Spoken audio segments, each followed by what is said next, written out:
Welcome back friends. आज हम देखेंगे वॉइस। तो वॉइस क्या होता है दोस्तों? वॉइस एक वर्ब का फॉर्म होता है जिसको हम दो तरह से प्रयोग करते हैं। एक होता है active voice, passive voice. Active voice मतलब क्या है? इसमें जो सब्जेक्ट होता है, जो कर्ता होता है, वो एक्टिव फॉर्म में रहता है ना। और जो पैसिव क्या होता है? जब जो कर्ता है वो एक्टिव नहीं है, ऑब्जेक्ट जो होता है, जो काम कर रहा है, उस पर एक्टिव नहीं है। यहाँ पे पैसिव का मतलब है कि ऑब्जेक्ट को महत्व दिया जाता है। मेन ऑब्जेक्ट को महत्व देते हैं, वो पैसिव वॉइस होता है। और जहाँ पे सब्जेक्ट का महत्व दिया जाता है वो है एक्टिव वॉइस। तो देखिए किस प्रकार से हम एक्टिव वॉइस को पैसिव वॉइस में बदलते हैं। जैसे आप सबको पता होगा, कोई भी अंग्रेजी का जो वाक्य है subject plus verb plus object से ही बनता है। अब यहाँ पैसिव बनाएंगे इसका, तो हम क्या करते हैं, सब्जेक्ट जो होता है, सब्जेक्ट को लास्ट में ले जाते हैं और उसको ऑब्जेक्ट बना देते हैं। कलर से आप लोग इंडिकेट कर सकते हो। और जो वर्ब होता है हमेशा थर्ड फॉर्म में होता है, ऑलवेज। आपको ये याद रखना है ना। और जो ऑब्जेक्ट होगा, ऑब्जेक्ट को हम शुरू में सब्जेक्ट के रूप में बनाते हैं, क्योंकि पैसिव में हम किसको महत्व दे रहे हैं? ऑब्जेक्ट को दे रहे हैं। तो ऑब्जेक्ट को शुरू में रख देते हैं और उस वर्ब के जो फॉर्म होता है वो किस टेंस में है उसके हिसाब से हेल्पिंग वर्ब लगाएंगे। हेल्पिंग वर्ब लगाएंगे और हमेशा वर्ब का थर्ड फॉर्म ही करना है, चाहे वो कोई भी टेंस में दिया रहे। और जो ऑब्जेक्ट बना रहे हैं, सब्जेक्ट है उसको ऑब्जेक्ट बना रहे हैं, उसके पहले हम बाई का यूज़ करते हैं। जैसे यहाँ पे एक वाक्य है, आई बाउट ए पेन, मैंने एक पेन खरीदा, है ना। यहाँ पे सब्जेक्ट क्या है? आई है। और पेन क्या है? ऑब्जेक्ट है। तो अब देखिए ऑब्जेक्ट को हम शुरू में ले आए। अ पेन वास बाउड बाई मी, यहाँ पे वास हेल्पिंग वर्ब लगा है। यहाँ पे बताया हूँ मैं, हेल्पिंग वर्ब लगाना है। तो वास हेल्पिंग वर्ब क्यों लगा? हम क्रिया का फॉर्म देखते हैं वो कौन से टेंस में है। तो बाउट क्या है? ये है सिंपल पास्ट टेंस में है। सिंपल पास्ट टेंस में हमेशा क्या होता है? वर्ब का सेकेंड फॉर्म होता है। तो उसके अनुसार हम, सिंपल पास्ट है इसीलिए वहाँ पे क्या लगाते हैं? वास या वेयर का प्रयोग करते हैं। तो पेन के लिए वास का प्रयोग किए। और बाउट है ना, ये थर्ड फॉर्म भी वही होता है, हमेशा थर्ड फॉर्म में रखना है। तो थर्ड फॉर्म बाउट ही होता है, इसलिए बाउट लिखे। और बाई किसके द्वारा खरीदा गया पेन? मी, मेरे द्वारा, है ना। आई को मी में बदल दिए। इस तरह से एक पेन मेरे द्वारा खरीदा गया। अब आपको कुछ इम्पोर्टेंट बातें बता रहा हूँ। जो सब्जेक्ट होता है उसको हम ऑब्जेक्ट में कैसे बदलते हैं। जब सब्जेक्ट आई हो उसको मी में बदल देंगे, या ऑब्जेक्ट मी हो उसको आई में बदल देंगे। तीर का निशान देख रहे हो, सभी में है, दोनों तरफ। यानी वी हो को उसको अस में बदल देंगे, अस को वी में, यू को यू में ही रखते हैं, ही को हिम में, सी को हर में, दे को देम में, और ईट को ईट में। उसी तरह से ऑब्जेक्ट को भी हम सब्जेक्ट में कन्वर्ट कर सकते हैं, है ना। तो ये आपको याद रखना है। अब ये महत्वपूर्ण चार्ट देखिए। जब कोई भी वाक्य, है ना, प्रेजेंट इंडिफिनिट में हो, प्रेजेंट इंडिफिनिट में हो, हम उसको किस तरह से एक्टिव से पैसिव में बदलेंगे। प्रेजेंट इंडिफिनिट में आपको पता होगा डू डस का प्रयोग होता है, नॉट का प्रयोग होता है ना। इस तरह से लगा हुआ है। तो डू डस की जगह हम इस एम आर प्लस वर्ब का थर्ड फॉर्म रखते हैं। प्रेजेंट कंटिन्यूअस की बात करेंगे, अगर उसमें हेल्पिंग वर्ब के साथ आईएनजी फॉर्म होता है, ये सबको पता होगा। तो वहाँ पे हम लोग हेल्पिंग वर्ब तो लगाना ही है और बेइंग लिख देंगे। जहाँ भी आईएनजी फॉर्म आएगा वहाँ पे बेइंग।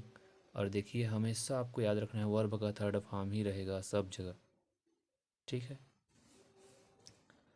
और प्रेजेंट परफेक्ट हो तो क्या रखेंगे? प्रेजेंट परफेक्ट का पहचान है हेस हेप प्लस वर्ब का थर्ड फॉर्म। तो जहाँ पे हेस हेप लगा है वहाँ पे केवल बीन का प्रयोग किया जाता है, केवल बीन लगाना है। उसी तरह से पास्ट इंडिफिनिट का देखिए, यहाँ वर्ब का सेकेंड फॉर्म होता है, अभी एग्जाम्पल देखे थे हम लोग। डिड नॉट भी लगा होता है ये नेगेटिव में, और वर्ब का फर्स्ट फॉर्म होता है। तो वहाँ पे क्या करना है, हम वास वेयर लगाएंगे जब पास्ट इंडिफिनिट हो, पास्ट कंटिन्यूस हो तो क्या करेंगे, कंटिन्यूस में वास वेयर के साथ बेइंग लगता है। जहाँ जहाँ पे आईएनजी फॉर्म है वर्ब का, वहाँ पे हमेशा आपको बेइंग लगाना है और वर्ब का थर्ड फॉर्म। उसी तरह से पास्ट परफेक्ट में हेड लगा होता है, हेड के साथ वर्ब का थर्ड फॉर्म होता है, तो जहाँ पे हेड लगा है केवल बीन लगा दीजिए। उसके बाद फ्यूचर इंडिफिनिट में देखिए सेल विल का प्रयोग होता है प्लस वर्ब का फर्स्ट फॉर्म रहता है, तो सेल विल की जगह सेल विल बी होगा। ठीक है। फ्यूचर परफेक्ट में क्या होगा, सेल हैव विल हैव रहेगा, जहाँ पे हैव हैस आपको देखने को मिले सीधा बीन लगा दीजिए, बाकी कुछ नहीं करना है। ठीक है। वर्ब का थर्ड फॉर्म तो रहता ही है। तो इसमें हमने क्या जाना, एक बार गौर करते हैं। देखिए जहाँ पे आईएनजी फॉर्म है, मैं गोल गोल यहाँ पे चिन्हित कर दे रहा हूँ, जहाँ भी आईएनजी फॉर्म है, चाहे वो प्रेजेंट टेंस हो, पास्ट टेंस हो या फिर फ्यूचर टेंस हो, है ना, आईएनजी फॉर्म जहाँ भी हो वहाँ पे देखिए हमेशा बेइंग का प्रयोग करना है। ठीक है। और आपको एक बात और क्लियर कर दूं कि हमेशा वर्ब का थर्ड फॉर्म ही यूज़ करना है हर जगह। जब पेशिव बनेगा हमेशा वर्ब का थर्ड फॉर्म ही रहेगा, ये आप अपने दिमाग में बिठा लीजिए। और जब आईएनजी फॉर्म हो वहाँ पे बेइंग लगा दीजिए। ठीक है। हेल्पिंग वर्ब के बाद बेइंग लगा दीजिए। ये एक चीज़ क्लियर हुआ। उसके बाद देखिए जहाँ पे थर्ड फॉर्म है, थर्ड फॉर्म पहले से है मतलब परफेक्ट टेंस है। परफेक्ट टेंस में देखिए जब वो प्रेजेंट होगा तो है सेव होगा, है ना, पास्ट होगा तो हेड होगा, और फ्यूचर होगा तो क्या होगा, शैल हैव विल हैव। मतलब आपको ज़्यादातर देखने को मिला हैज़ हैव, जहाँ भी हैज़ हैव आपको दिखाई दे या हेड दिखाई दे वहाँ पे क्या करना है, बीन लगा दीजिए, बीन। ठीक है।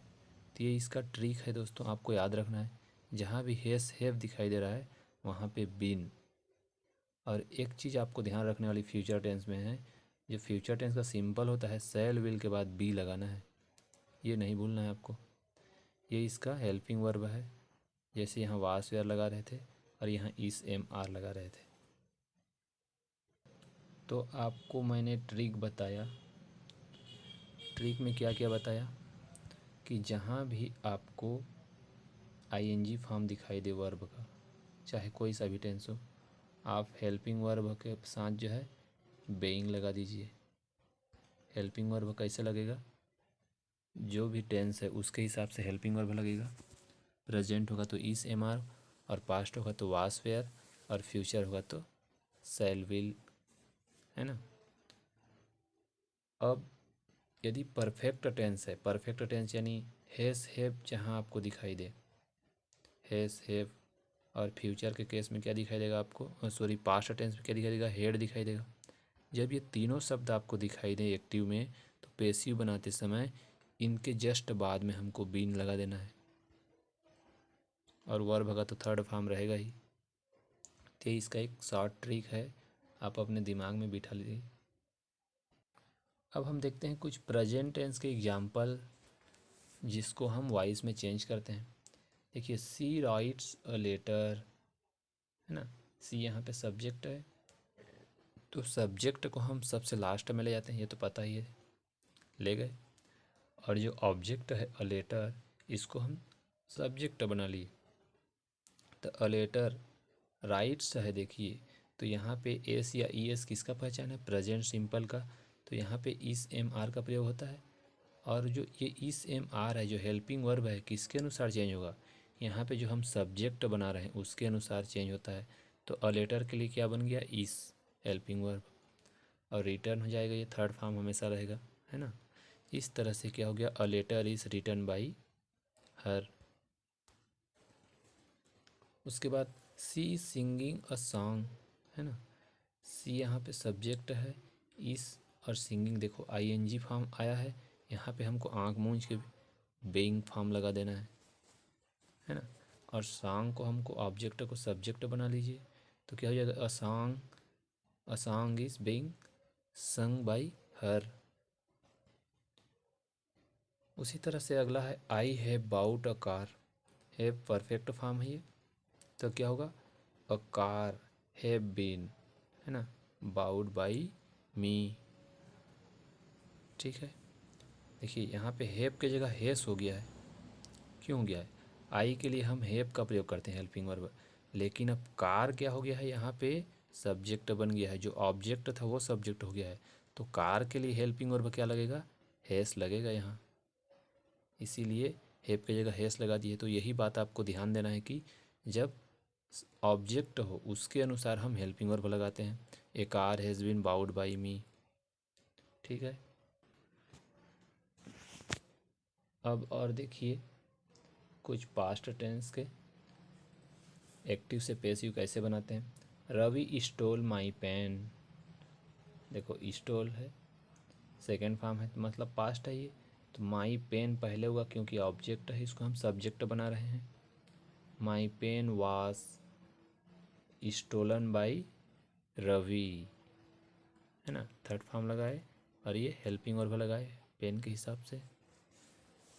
उसी तरह से अगला है the boys were playing cricket, लड़के क्रिकेट खेल रहे थे, तो क्या होगा, क्रिकेट वेयर लगा है और आईएनजी फॉर्म है, देखिए वेयर तो लगेगा ही, आईएनजी मतलब बेइंग का उपयोग करना है।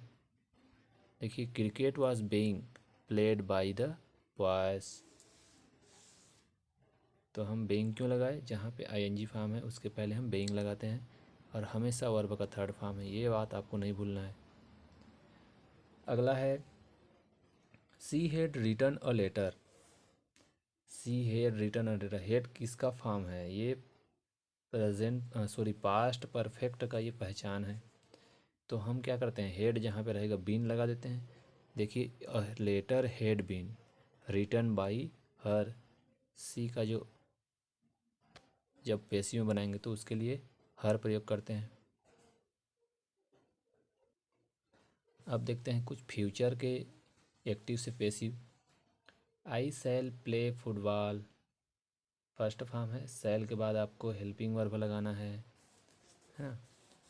तो देखिए आई शैल, यहाँ पे मैं सब्जेक्ट है, मैं के लिए सेल का प्रयोग किए, शैल का, अभी जो मॉडर्न इंग्लिश है उसमें ही शैल का प्रयोग लगभग विलुप्त हो चुका है, तो जब आपको एक से एग्ज़ाम में दिया रहेगा तो उसको हम किस तरह से चेंज करेंगे, आई के लिए शैल का प्रयोग किए हैं।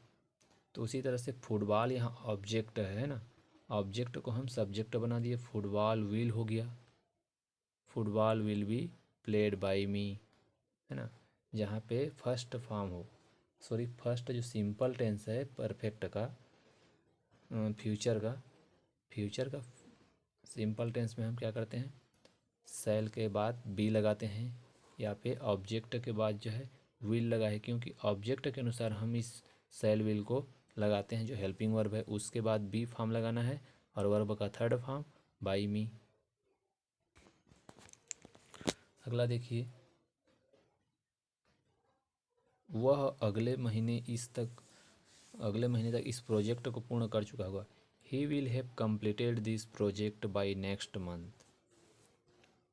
अब यहाँ पे देखिए ही विल हैव का प्रयोग हुआ है, विल हैव ये किसका है, फ्यूचर परफेक्ट का पहचान है, परफेक्ट है क्यों, क्योंकि हैव फॉर्म है, तो हम क्या करेंगे,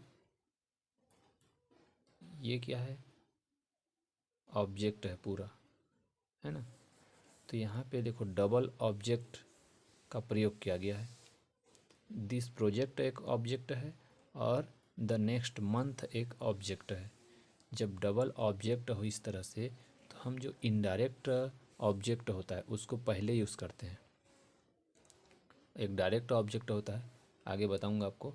तो he will have completed this project by next month, तो यहाँ पे जो इनडायरेक्ट ऑब्जेक्ट है दिस प्रोजेक्ट को पहले रखेंगे, तो क्या हो जाएगा, this project will have been, have के बाद बीन लगाना है, मैं बोला हूँ जहाँ भी हैव दिखे वहाँ पे बीन लगाना है, तो will have been completed by him by next month, इस तरह से इसको हम चेंज करते हैं।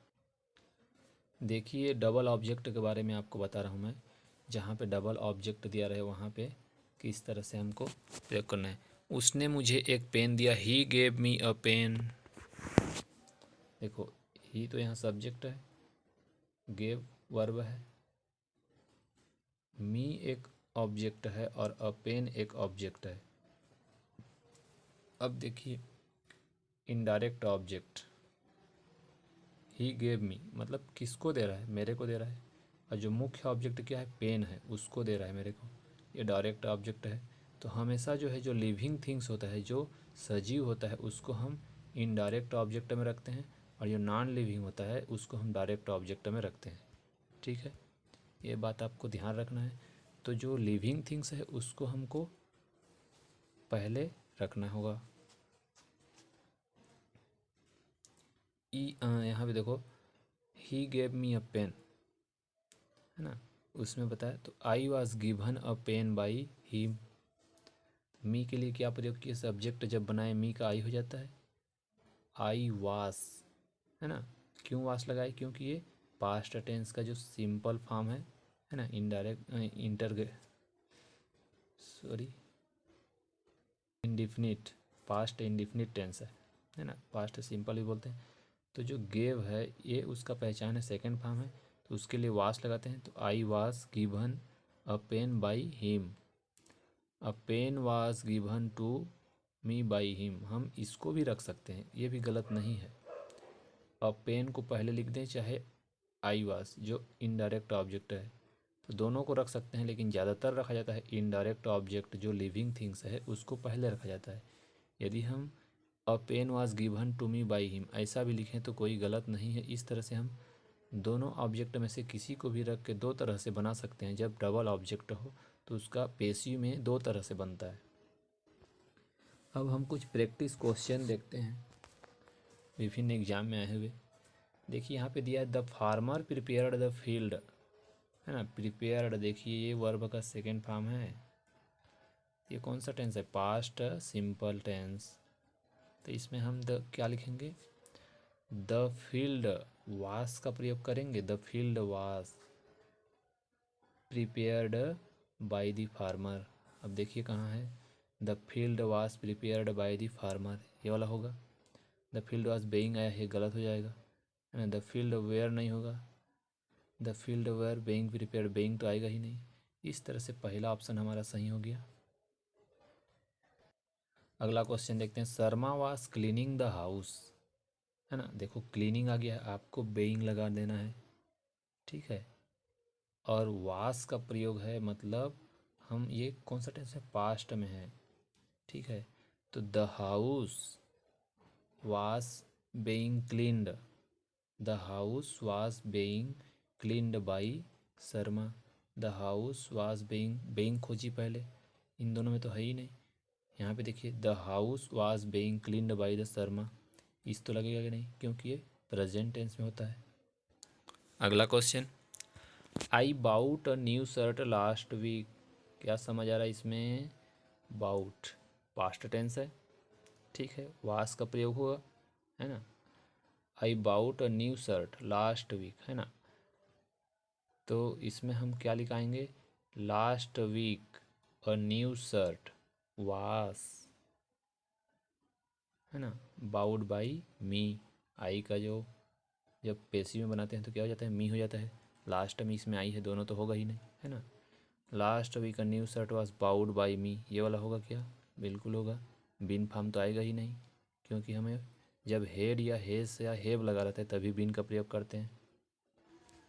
अगला क्वेश्चन देखिए, ये डबल ऑब्जेक्ट वाला है, यहाँ पे हिम भी ऑब्जेक्ट है और एडमिटेंस भी है ना। तो यहाँ पे दो तरह से बन सकता है। और रिफ्यूज्ड ये कौन सा है, पास्ट टेंस है, हमको पता चल रहा है, सेकेंड फॉर्म है वर्ब का। तो क्या होगा, ही होगा हिम का, है ना। ही वास लगेगा, क्योंकि वास जो है हेल्पिंग वर्ब लगाना ही है हमको पास्ट में। He was refused admittance by the gatekeeper, है ना। He was refused admittance by the gatekeeper, ये होगा। एक और क्या बन सकता था, admittance was refused him by the gatekeeper, admittance was refused by the gatekeeper. देखो यहाँ पे यदि admittance was refused him, him शब्द आ जाता है यहाँ बाई द गेट कीपर, तो ये भी सही हो सकता था। देखो एडमिटेंस इज रेफ्यूज्ड हिम, यहाँ पे इस का प्रयोग किया है, ये प्रेजेंट का है, ये नहीं होगा। एडमिटेंस इस, यहाँ भी इस आ गया है, तो ये नहीं होगा। इस तरह से हमारा पहला ऑप्शन सही हो जाएगा। अब देखते हैं टीटी में आया हुआ क्वेश्चन, सीजी व्यापम का ये क्वेश्चन है। Choose the correct passive sentence. तो यहाँ पे क्वेश्चन है he has to sell the house. अब हम इसको क्या बनाएंगे, पैसिव में बनाएंगे। तो देखिए यहाँ पे हैज़ है ना, he has to sell the house, house object has है मतलब क्या है, प्रेजेंट परफेक्ट का है ये, है ना, प्रेजेंट परफेक्ट का है, तो हैज़ बीन या हैव बीन लगाते हैं, तो क्या होगा, the house has been selled by him, the house has been selled by him, है क्या वाक्य में देखते हैं, the house has to be sold by him, has के बाद बीन प्रयोग नहीं हुआ, ये तो होगा ही नहीं। यहाँ पे देखिए वास प्रयोग किया, ये तो होगा नहीं। मस्ट का प्रयोग हुआ, ये भी नहीं होगा। नन ऑफ द एबव, तो यहाँ पे आंसर क्या हो जाएगा, नन ऑफ द एबव। इसका सही आंसर क्या होगा, the house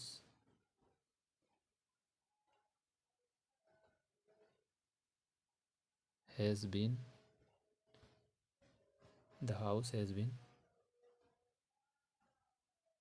sold by him, ये होगा।